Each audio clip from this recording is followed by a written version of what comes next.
Karena diantaranya ada dua malaikat subuh itu dia berdoa, dua malaikat. Yang satu berdoanya Allahumma a'ti munfiqan khalafan. Ketika kita memberi, Pak, lalu ada orang yang menerima, sebetulnya yang berjasa siapa? Yang memberi atau yang menerima? Disinilah Pak kita sedang diuji. Padahal kita memberi itu harta siapa? Harta dari Allah,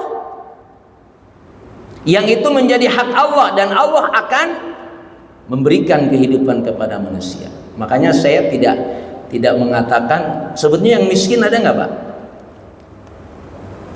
Ada nggak manusia miskin itu? Nggak ada, Pak, manusia miskin. Allah maha kaya, masa bikin hambanya miskin? Logikanya di mana? Allah maha kaya, masa ngurusin bapak sendiri Allah nggak sanggup? Lalu kenapa ada istilah miskin? Itu untuk membedakan saja.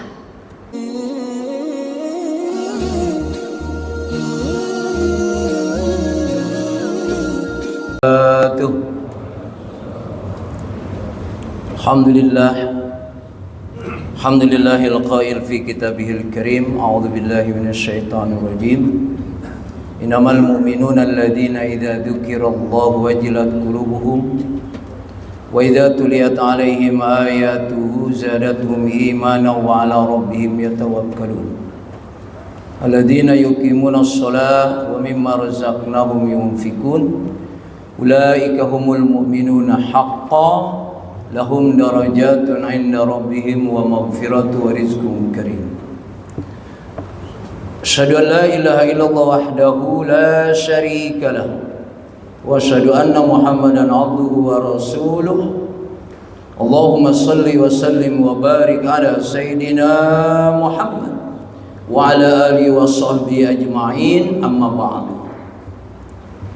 Kita bersyukur kepada Allah Subhanahu wa taala. Hanya Allah yang selalu memberikan berbagai nikmat kepada kita. Alhamdulillah, di tempat yang terbaik ini, di bulan yang terbaik ini, kita mensyukuri nikmat yang Allah berikan kepada kita.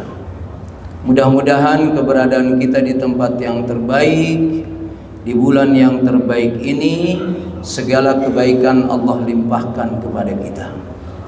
Salawat serta salam kita sampaikan kepada Nabi kita Muhammad sallallahu alaihi wasallam, Nabi yang menjadi uswah kita dalam menjalani hidup dan kehidupan ini. Jamaah yang dimuliakan Allah Subhanahu wa taala, perjalanan Ramadan kita yang hari ini adalah 17 hari, insyaallah sama. Mungkin tidak ada yang 16 hari apalagi 15 hari. Tapi yang lain ada yang beda. Puasanya sudah 17 hari tapi tarawihnya baru 10 hari. Karena beberapa hari dia tidak sholat tarawih. Kemudian yang berbeda lagi sodakohnya. Bisa jadi setiap orang berbeda sodakohnya. Kalau satu hari sodakoh 10.000, mestinya berarti sudah 170.000. Kalau sehari 1 juta berarti sudah 17 juta. Tapi yang lain mungkin belum menikmati sedekah, belum berani memberikan sedekah di bulan yang terbaik ini. Padahal 100.000 di bulan Ramadan beda nilainya dengan 100.000 setelah Ramadan meninggalkan kita. Kemudian dari sisi tilawah, ada yang sudah hatam 3 juz, bisa jadi di tiga kali hatam. Ada yang 2 kali hatam. Ada yang sampai Yasin enggak pindah-pindah. Nah, apa yang terjadi pada perbedaan ini? Mudah-mudahan kita menyadarkan diri kita agar bulan yang terbaik ini tidak lewat tanpa nilai yang terbaik buat kita. Jangan sampai bulan yang terbaik ini lewat begitu saja, tidak kita nikmati dengan terlalu banyaknya pahala yang Allah berikan kepada kita. Hari ini kita akan membicarakan kaitannya dengan zakat. Zakat yang saya sampaikan ini pengertiannya zakat membersihkan harta. Karena kalau zakat dalam pengertian secara syariat itu adalah dia sudah kena nisab dan haul. Jadi orang yang punya harta 1 nisab dan haul, dia baru punya wajib zakat. Sekarang pertanyaannya adalah, kalau kita tidak pernah punya uang, sebut sajalah 100 juta dalam perjalanan 1 tahun, tidak habis, ya, maka kita tidak wajib zakat. Kalau nisabnya itu 85 gram, kali berapa harga emas 1 gram.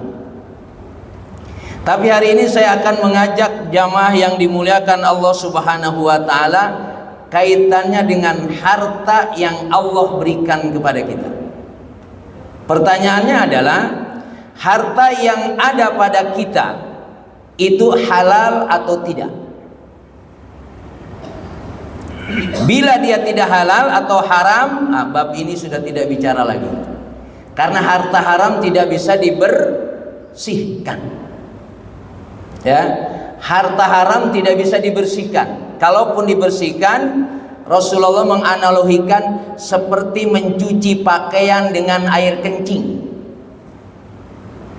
Pakaian kita kotor, dicuci dengan air kencing, insya Allah lebih parah.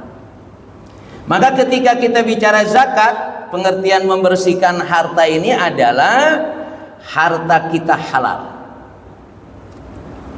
Pastikan, kalau harta kita halal, baru kita bicara apa yang mesti kita berikan setelah Allah memberikan kepada kita.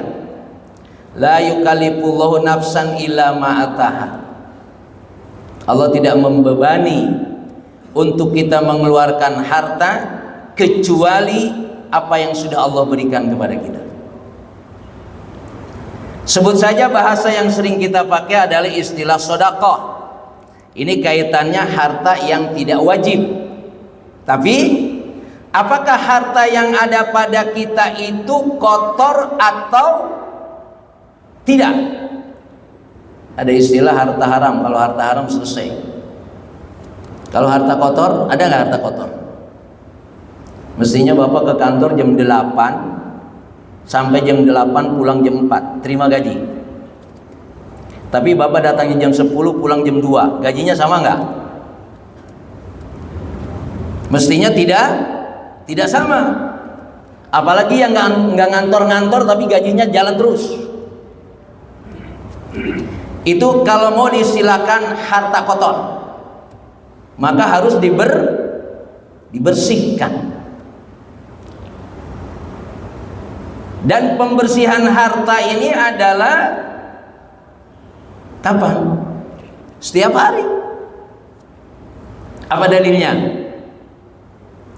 Salah satunya adalah ciri orang yang bertakwa itu adalah alladzina yunfikuna fis-sarra'i wad-dharra. Orang yang bertakwa itu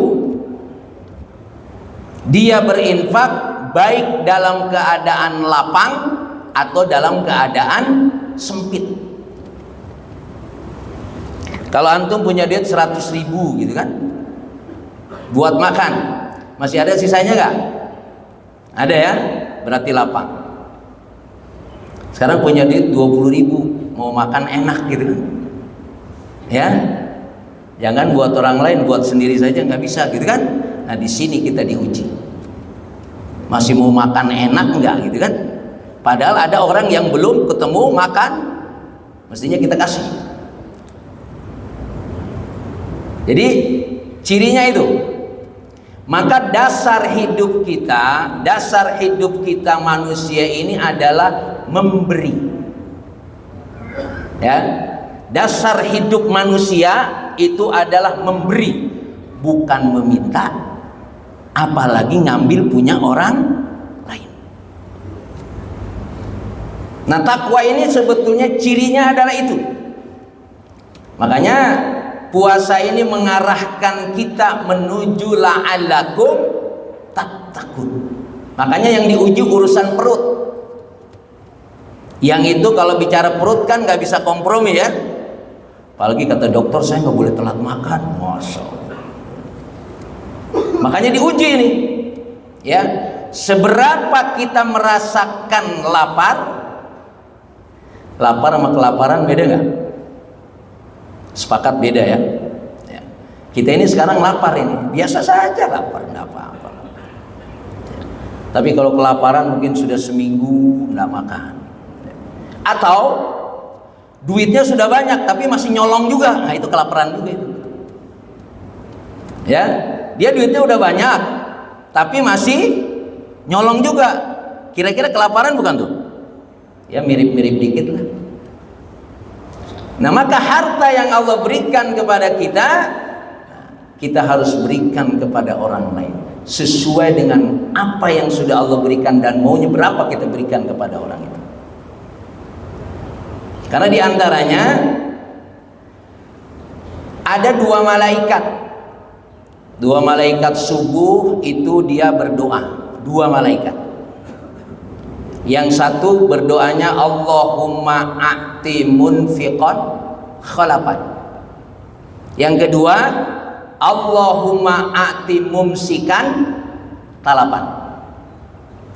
Kata malaikat yang pertama, ya Allah, berikan kepada yang berinfak gantinya. Pak, kalau kita berinfak bersedekah Allah ganti nggak? Ganti. Dan kalau Allah ganti, gantinya satu kali atau dikurangi, dipotong sama malaikat. Allah ganti berlipat-lipat, minimal 10 kali lipat, sampai 700 kali lipat, sampai berlipat-lipat. Itu gantinya Allah. Itu doa malaikat yang pertama. Doa malaikat yang pertama ketika pagi hari tadi. Doa malaikat yang kedua, ini ngeri Pak. Ya, Allahumma a'ti mumsikan talapan. Ya Allah, berikan kepada yang tidak berinfak kehancuran hartanya. Ini malaikat yang kedua kalau berdoa seperti itu makbul gak Pak? Makbul ya. Jadi makanya ada orang kerjanya rajin, Masya Allah, utangnya nggak selesai-selesai. Cara Allah menghancurkan harta, wallahu alam seperti apa. Makanya tiap pagi, untuk supaya malaikat yang kedua itu kita terjaga, kita harus berinfak. Sekali lagi, walaupun secara hukum sunnah, tapi dilihat dari rohnya, itu seperti tidak mungkin kita tidak berinfak. Apalagi kita sadar betul Allah selalu memberikan rezeki kepada kita. Ya walaupun sehari 1000, bisa nggak kalau sampak setiap hari 1000? Ya, ada nggak sisa uang tuh yang setiap hari 1000 rupiah untuk menjaga supaya doa malaikat yang kedua ini nggak terkena kepada kita. Karena apa yang terjadi pada diri kita tidak tahu.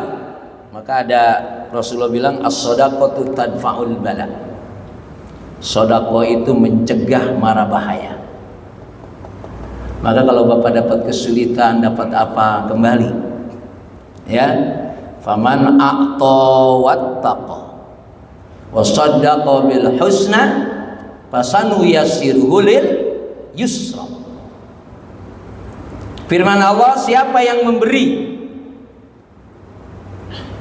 dan dia memberinya karena takwa dan dia meyakini apa yang dilakukannya ini adalah kebenaran, fasanu yassiruhu lil yusra, Allah akan mempersiapkan kemudahan-kemudahan.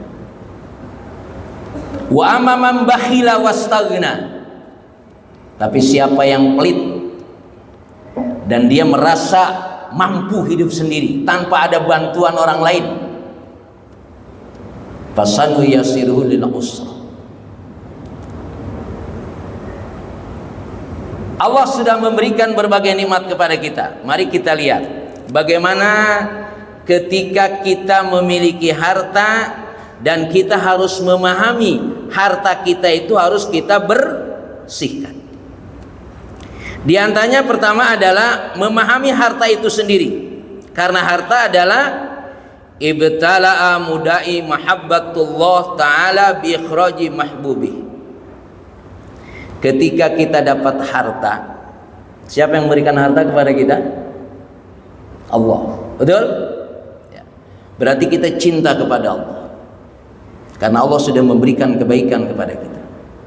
Tapi ketika Allah sudah memberikan kebaikan kepada kita, kata Allah, keluarkan lagi untuk membuktikan kecintaan kita kepada Allah. Maka yang Allah berikan lagi. Kalau bahasa kitanya, terima, kasih. Habis nerima terus kasih. Ini nerima dikantongin lagi nggak ngasih. Kecintaan kita kepada Allah kita buktikan dengan apa? Dengan memberikan apa yang sudah Allah berikan kepada kita. Yang kedua, at-tanazzu an sifatil bukhli al-muhlik. Membersihkan, ada penyakit yang ada pada kita. Itu penyakit apa? Bakhil. Bakhil itu apa? Pelit, koret. Itu penyakit. Dan penyakit itu kalau dijaga akan menjadi penyakit beneran. Itu penyakit jiwa, tapi akan menjadi penyakit fisik lama-lama. Maka ada sabda Rasulullah, dawu mardokum bis sodaqah. Obatilah penyakit kamu dengan bersedekah. Jadi yang kedua, kita harus memahami diri kita. Salah satunya adalah ada pada diri kita itu sifat kotor yang namanya bakhil, dan bakhil itu akan merusak diri kita. Pak, ternyata si pelit itu benci banget sama yang pelit juga. Ini ada orang pelit nih, tapi dia kenal juga sama yang pelit. Dia bencinya setengah mati itu sama yang pelit, padahal CS mestinya itu. Ya kan? Sama-sama profesi pelit ya mestinya seneng gitu kan. Ini enggak, ini itu sifat pelit luar biasa. Tapi beda dengan orang dermawan. Dia senang kepada orang yang sudah memberikan lebih dari dia. Ketika Abu Bakar menyerahkan seluruh hartanya, Umar menyerahkan separuh hartanya, Umar senang, Masya Allah, aku kalah dengan Abu Bakar. Nah, jadi sifat pelit ini harus kita bersihkan dari diri kita. Yang ketiga, wasyukru ni'matil mal. Harta yang Allah berikan kepada kita, kita syukuri dengan memberikan kepada yang lain. Lain syakartum la azidannakum wa la in kafartum inna adzabi lasyadid. Jadi apa yang harus kita wujudkan dalam rangka memahami harta yang ada pada kita? Pastikan kecintaan kita kepada Allah dengan cara melakukan apa yang Allah perintahkan, mengeluarkan harta yang sudah Allah berikan. Yang kedua adalah membersihkan penyakit pelit, karena dia akan membahayakan. Yang ketiga adalah mensyukuri nikmat harta, karena dengan kita mensyukuri nikmat harta, Allah akan menambahkan harta yang sudah Allah berikan kepada kita. Tadi minimal Allah balas 10 kali lipat. Tidak ada ceritanya Pak, orang yang sering memberi, sering infak sedekah itu bangkrut, nggak ada. Nggak ada ya. Tapi kalau koruptor ada yang bangkrut, padahal dapatnya banyak dia. Ya. Karena memang Allah memberi akan lebih banyak dari yang dia berikan. Kedua, kaitannya dengan bagaimana kita memahami daripada harta kita, al-israr bi ikhrajiha li kauniha ab'ad minar riya was sum'ah. Bapak Hadirin sekalian, ini memang penyakit manusia. Manusia kalau berbuat baik mesti pengen dipuji, betul? Ya. Nah, kaitannya dengan mengeluarkan harta ini, usahakan jangan sampai kita mengeluarkannya untuk pencitraan. Sekarang rada susah tuh Pak ya.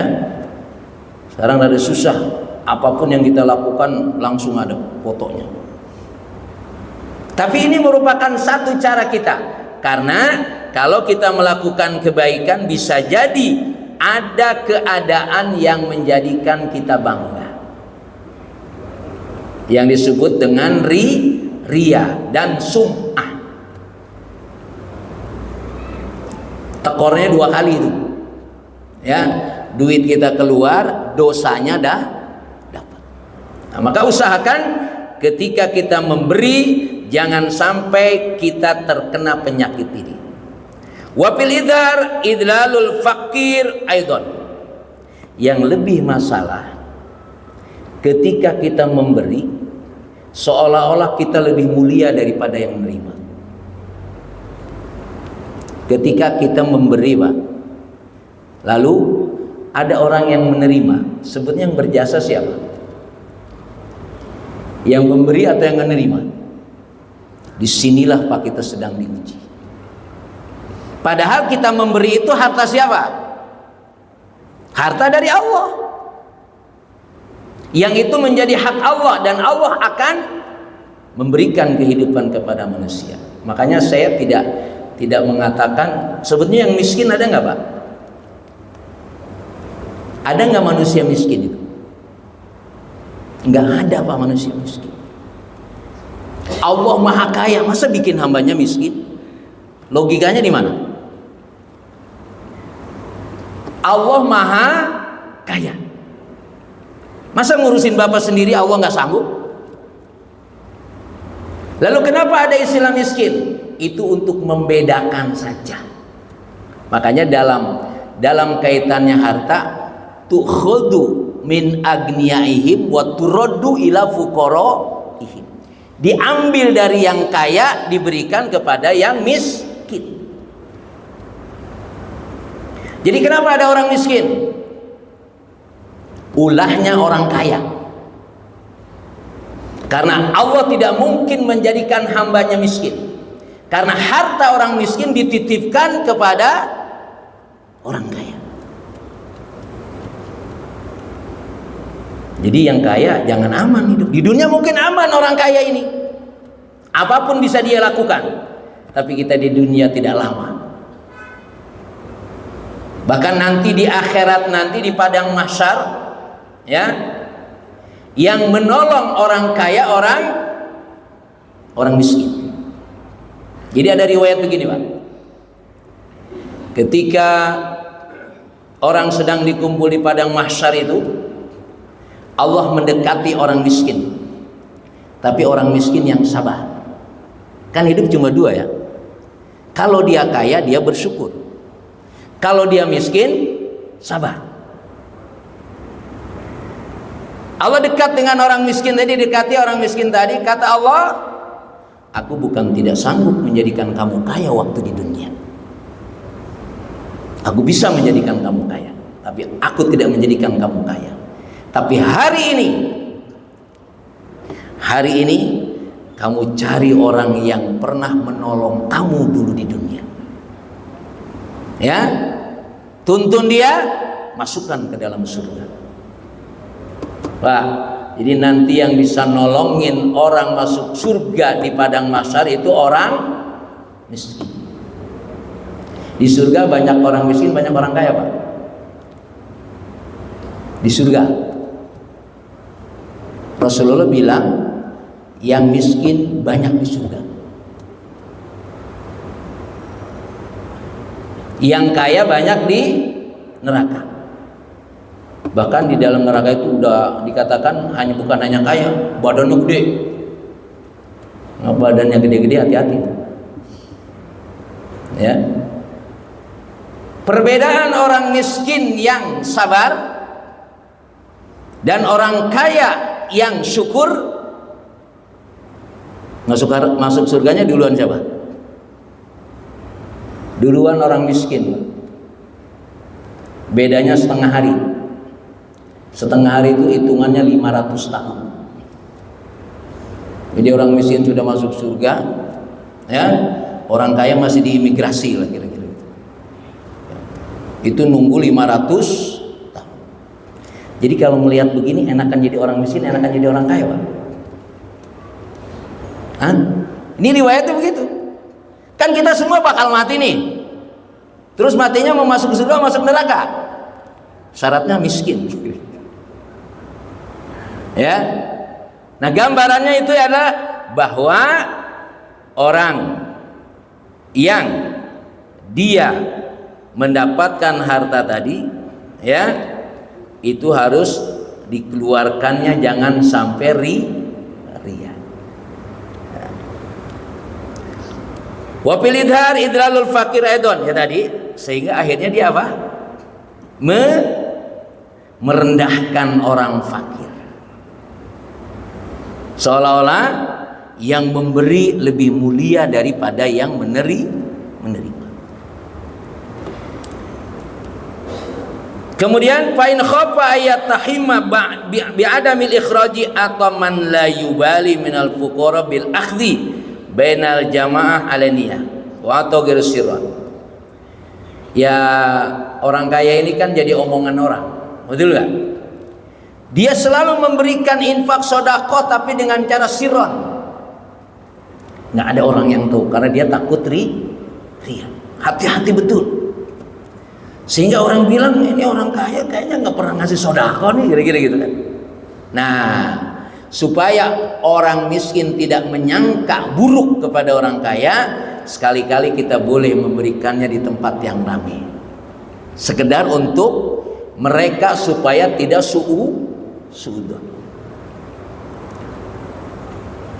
Jadi orang-orang yang kaya tadi yang sebetulnya dia sering memberikan tanpa ada pencitraan tadi, maka supaya dia juga menyempatkan untuk memberikan di tempat ramai, ya, supaya apa? Supaya orang miskin atau orang lain tidak suudzon. Kemudian bil manni wal ada. Ketika kita sudah memberi, hati-hati, jangan sampai kita menyakiti yang diberi. Kan biasanya ada orang cerita, ya, si fulan itu kalau nggak saya kasih udah keburu mati kali ini, ya, cerita kepada orang lain, ya, la tubtilu shadaqatikum bil manni wal ada. Hati-hati. Karena urusan memberi ini adalah urusan berhadapan dengan orang lain. Jadi jangan sampai kita menceritakannya kepada orang lain. Wadhalika anal insan idaru an nafsah musinan ilal fakir muniman alai bil i'ta. Nah, karena tadi manusia ini kalau sudah memberi biasanya merasa dia yang memberikan nikmat kepada orang itu. Maka kan ada orang kalau sering ngasih nyuruhnya gampang, enak banget ya. Tolong. Karena merasa dia sering memberi. Seolah-olah yang diberi itu lu kalau nggak dari gua nggak dapat. Ada kemungkinan orang merasa seperti itu. Sehingga kalau nyuruh orang enak aja tuh, ya. Karena dia menganggap dia sudah memberikan kepada orang itu seolah-olah yang dia berikan itu darinya, padahal itu hak Allah yang harus disampaikan kepada dia. Maka sebetulnya kalau kita sudah memahami lebih jauh dari harta yang ada pada kita, dan ketika itu kita berikan kepada yang berhak, sebetulnya yang menerima itu sudah menolong kita.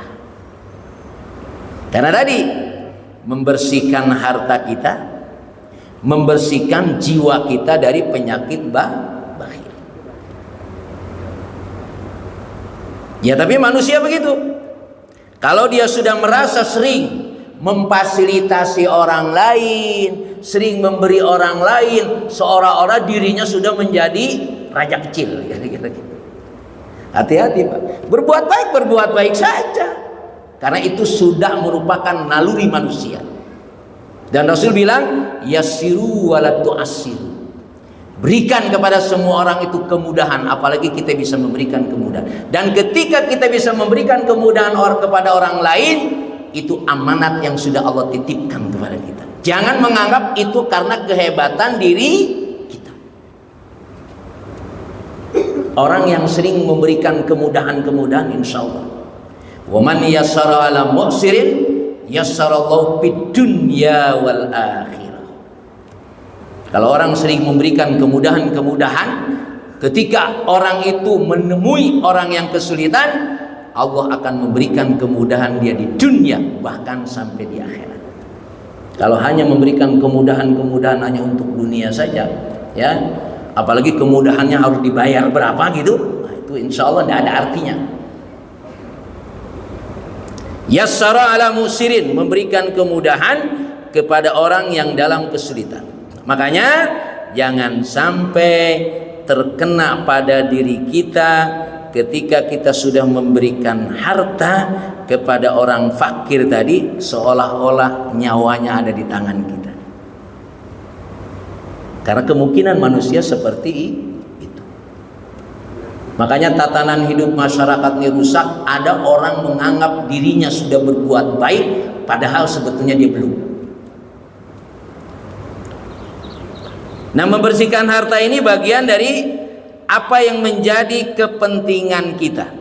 Maka ayas tasgir al-ata bainal musta'dim lil fi'li mu'jabun bihi. Bapak hadirin sekalian, ketika kita memberi, pastikan pemberian kita itu sedikit. Pemberian kita sedikit. Kalau kita menganggap pemberian kita besar, kita akan bangga. Lu ngasih berapa sekian? Gua. Sebesar apapun harta yang kita keluarkan, yang kita berikan, tanamkan pada diri kita, kita memberikannya sedikit. Supaya apa? Supaya kita tidak membanggakan diri kita. Andaikan pun itu banyak, andaikan pun tetap kita katakan sedikit. Supaya kita tidak bangga pada diri kita. Makanya kesempurnaan orang berbuat baik itu ada 3. 1, bitasgirihi. 2, wa ta'jilihi. 3, wasatrihi. Kita mau berbuat baik, kalau mau sempurna itu yang kita berikan kecil, sehingga kita tidak melemahkan orang itu. Ya. Segini cukup kali, masa kurang segini, emang ini kecil, ini gede, tetap itu kecil. Yang kedua, supaya kalau kita punya cepat berikan. Karena salah satu penyesalan terhadap orang yang sudah mati itu, Rabbi laula akhartani ila ajalin qarib fa asaddaqa wa akum minas sholihin. Ya Allah, coba engkau tunda dulu, saya jangan dimatikan dulu. Saya mau sodakoh. Kalau saya sodakoh jadi orang soleh. Ngomongnya udah mati. Maka jangan sampai kita melakukan sesuatu itu dientar-entar. Nah, apalagi di bulan Ramadan ini. Ya. Di bulan Ramadan ini jangan ditunda-tunda. Karena saya bilang tadi 100.000 di bulan Ramadan, beda nilainya 100.000 setelah Ramadan. Karena memang afdhalus shadaqah shadaqatun fi Ramadan. Jamaah yang dimuliakan Allah Subhanahu wa taala, bahwa Allah sudah terlalu banyak memberikan nikmat kepada kita. Wa in ta'udu ni'matallahi la tuhsuha. Apa alasan Bapak tidak bisa berinfak setiap hari? Walaupun 1.000 rupiah. Saya katakan tidak 100.000, 1.000 rupiah. Untuk menjawab malaikat yang kedua tadi. Apa alasan Bapak tidak bisa berinfak 1.000 rupiah? Atau tidak bisa 10.000? Atau tidak bisa 100.000? Dalam rangka apa? Dalam rangka menjaga diri kita. Siapa yang menjaga diri kita keseharian? Tidak ada, hanya Allah. Secanggih apapun ya pengamanan yang dibuat oleh manusia, akhirnya tetap tidak akan pernah kuat. Tapi ketika kita terus memberikan apa yang Allah berikan kepada kita, insya Allah, ihfadillah yahfadka. Lakukan perintah Allah, Allah akan menjaga engkau. Dengan apa? Dengan apa yang sudah Allah beri, bukan yang belum Allah beri, yang sudah Allah berikan kepada kita. Seberapa mau diberikan terserah. Ini dalam rangka mensyukuri, menikmati apa yang Allah berikan kepada kita. Yang jelas kemungkinan harta kita kotor ada, ya, kemungkinan harta kita kotor ada, maka bersihkan dengan 1.000 rupiah sekalipun setiap hari kita berikan, apalagi more than it, apalagi lebih dari itu. Mudah-mudahan Allah bimbing kita mensyukuri dari berbagai nikmat yang Allah berikan kepada kita, dan kita istiqomah melakukan kebaikan-kebaikan sebagaimana Allah terus melakukan kebaikan-kebaikan kepada kita. Dan mudah-mudahan kebaikan yang kita lakukan bukan hanya kebaikan untuk diri kita, tapi kebaikan yang kita lakukan pun itu akan dinikmati oleh orang tua kita. Apalagi orang tua kita sudah meninggal, dia akan menikmati kebaikan. Karena ketika kita melakukan kebaikan, kita masuk kepada waladun sholih. Mudah-mudahan bermanfaat. Mohon maaf bila ada hal yang kurang berkenan. Subhanaka Allahumma wa bihamdika asyhadu an la ilaha illa anta astaghfiruka wa atubu ilaik. Assalamualaikum warahmatullahi wabarakatuh.